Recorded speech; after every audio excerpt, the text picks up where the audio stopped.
So, Project Hail Mary is the film adaptation of the novel of the same name, written by Andy Weir, same author of The Martian, which had its film adaptation starring Matt Damon 11 years ago now. Yeah, 2015. Yeah.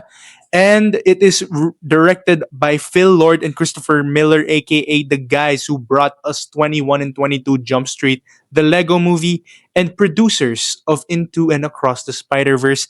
And it stars Ryan Gosling as Ryland Grace, a middle school teacher who finds himself awake all of a sudden in a spaceship in the middle of nowhere in outer space without any memory of who he is, why he's there, or how he got there. So I read this. I bought this January, and I've read it. Yeah, I have finished this. I finished this like early February. Yeah, and I loved this novel. I really loved this novel. It was such a great read.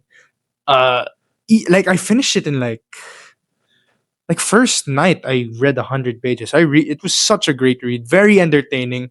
Easily one of my favorite novels. Considering I have not read a lot. I don't read. I watch movies. I'm not exactly a big reader, but this definitely climbed up as one of my favorite novels that I have read. I really loved it. So ever since then, I have been excited about this film adaptation. I mean, Phil Lord, Christopher Miller, Ryan Gosling. I was very excited, especially if you read this book.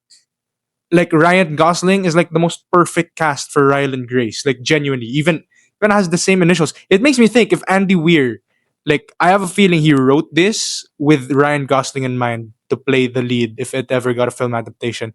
Like, because genuinely, read the book. Ryan Gosling absolutely fits the role, and he was amazing in this movie. He absolutely is. So yeah, since we're on the topic of Ryan Gosling, yes, he was absolutely amazing in this movie.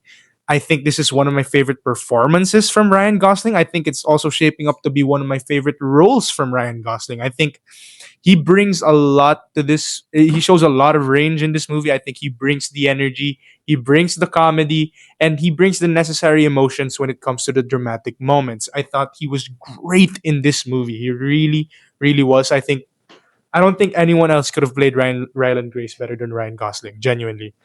And yeah, I was also really interested in what Phil Lord and Christopher Miller would bring into an epic space opera such as Project Hail Mary, considering, yeah, I love 21 and 22 Jump Street. I love the Lego movie. I love Into and Across the Spider Verse. Yes, I know they were only the producers, but I feel like they had a big contribution to those movies. So yeah, I was really interested in what they would do with a space movie such as Project Hail Mary. And oh my god, they did a hell of a fucking job because they did really damn great. Genuinely, their vision combined with DP Greg Fraser's work on the cinematography made for one of the most beautiful looking movies I have seen in a cinema ever. This was absolutely gorgeous. It was jaw droppingly gorgeous. There is a certain scene in this movie where they're in front of a planet.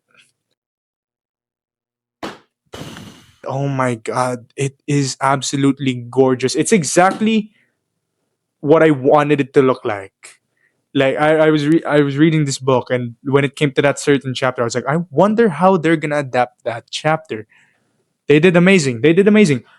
Absolutely faithful adaptation too, for the most part. I thought they did a great job on that. And I also love the humor that they brought into this movie. Like, yes, the novel does have humor. It's pretty funny too.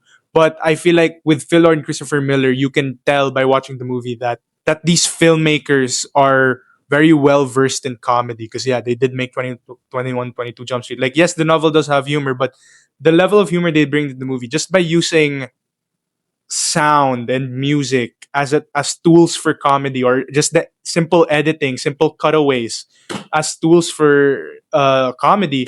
I thought that was great. It made for some really great laughs. I really loved it. Also, speaking of music, Daniel Pemberton's score. Holy early contender for best score of the year, because genuinely, the music's great. In fact, I've already saved a lot on my playlist. I've saved a lot of the tracks on my playlist already. So yeah, great score. Speaking of performances too, I thought Sandra Hewler, who plays Eva Strat, was great. I really loved what they did with Strat in this movie too, because in the book she's a very she's this very focused, cold, calculating character. And she's also like that in the movie, but I think in the movie they show a more human side to her. Granted, they do in the book, like especially towards the end, but I think the way they play it off in this movie with Sandra Hüller and the writing and the directing, I thought they definitely did a great job of showing a more human side to her. Definitely made for some pretty great payoffs. Like one of the final scenes we see Strat is a scene where she's confronting Grace, our main character Rylan Grace, about something, and then it also happens in the book, and that's where we do see a more human side of her. But I really loved how it's played in the movie. With Sandra Hüller's performance, and it's real. It's like, damn, she's human too, and like you can tell that she doesn't want to do this certain thing, but she just has to. I really loved how that's played in the movie. I really, really do. And like the book, the movie does hinge on this buddy relationship, this buddy friendship between Rocky and Grace. Like that's like one of the probably the main focus of the story. And I thought they did a great job. They did a great job. Rocky's fucking cute. I love Rocky. Like they're like just it just shows that Ryan Gosling just has chemistry with anything and anyone. Like even with a fucking rock. Oh my god. Like God, I love the guy. So yeah, did a great job with that. But I guess one of my complaints for the movie as a whole actually is in the book it's a very sciencey book, and the movie is too. Like there's a lot of science in the movie. There's just a lot more in the book, and I think they trimmed a lot down. But I do get why they would trim down a lot of the aspects in the book, because the science does get a bit complicated in the book, and and for some people it could be hard to follow in the film. So I get why they had to, when adapting into a film, I get why they had to remove a lot of the stuff, a lot of the science, the more complex sciencey stuff in the book. But at the same time, that's like one of the things I absolutely loved about the novel is that science, the sciency, the hard science stuff. I love in the book how they show that Ryland is this absolute genius. Like he can come up with solutions like that. Like that, he can easily do math like this. He knows the gravity of this, he knows the atmosphere of this, he knows what elements are in certain planets, and he does in the movie. They show that, but it's just much more prominent in the novel, which made me that's what made me love his character. That was such a great hook and great introduction to his character in the novel. Is, oh, he's this genius, but yeah, like in the you see that in the movie, but it's just not as prominent. Like in the book, one of my favorite things, like it's such a great hook, that just the first chapter where he's trying to figure out where he is, so he's using gravity as a basis, like, oh, this, I'm not on Earth because the gravity's different here. And I love this whole like thing, the whole thing that he does with a pendulum, with certain things in the novel to find out the gravity. I really love that. Like that's how he finds out that he's in space, whereas in the movie he just looks out the window and, oh, I'm in space. Like that was such a great hook in the novel, and it was like, and throughout the whole movie I was noticing, they are removing a lot of the more hard, complex, sciencey aspects of the book, which I get. I really do get that. I really, really do. It didn't bother me too much. I'm not gonna complain about it because I do get the reason why they did that. But it did become detrimental to the film a little bit, just for me, because that's also one of the things I loved about the dynamic between Rocky and Grace in the book. Is they're two geniuses just coming, like trying to save their planets. They're coming up with these, with different ways, with different reasonings, different hypotheses and things like that in the book, and it takes its time, whereas in the movie it kind of just rushes. It kind of rushes to certain points. But yeah, I think that has something to do with, yeah, they do remove some parts, but they don't remove parts to the point where the spirit of the book is gone. No, no, no, no. Like they absolutely understood the spirit of the book, and they, in that sense, they faithfully adapted it into the film. Absolutely, for sure. But yeah, just those little things, and yeah, that's pretty much my only real complaint about the movie. as someone who read the book, really. So like I feel like if I hadn't read the book, I feel like I feel like I wouldn't be saying all of this, really. Because yeah, I still really love this movie. I thought they did such a great job. They really did.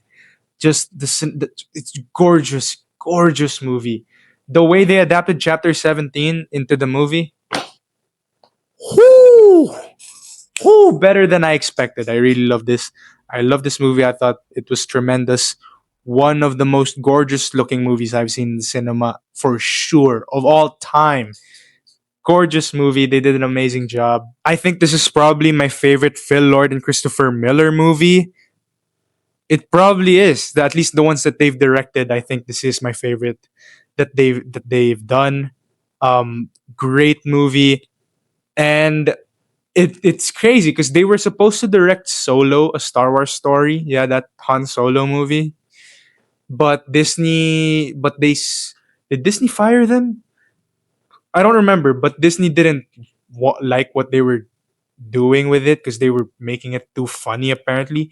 And now after watching this, I'm like, fuck, what imagine if we had gotten them if we had actually gotten them to direct Solo because like I feel like that would have been something. Genuinely, I thought that would have. I think that it definitely would have been a better movie than what we already got. So this is easily the best movie I've seen in 2026 so far.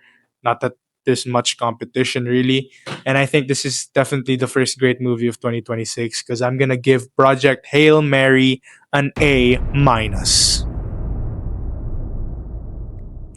Yeah, go see this in theaters. Go. Genuinely, just like it is fucking gorgeous. It's a lot of fun, absolutely enjoyable. Just go watch this movie. It's great. Don't let it flop. It's making a lot of money now, which is great. I hope it makes all the money it can make. Because yeah, like, whoo,